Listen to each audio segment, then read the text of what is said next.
Joseph Vijay எனும் நான் சட்டப்படி அமைக்கப்பெற்ற இந்திய அரசியல் அமைப்பின்பால்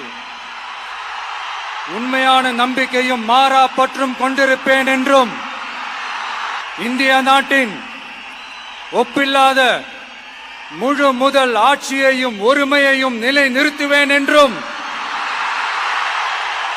தமிழ்நாட்டு அரசின் முதலமைச்சராக உண்மையாகவும் உளச்சான்றின்படியும்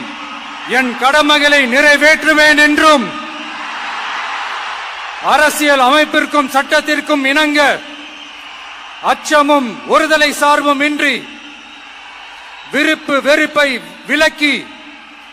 பலதரப்பட்ட மக்கள் அனைவருக்கும் நேர்மையானதை செய்வேன் என்றும் ஆண்டவன் மீது ஆணையிட்டு உறுதிமொழிகிறேன்.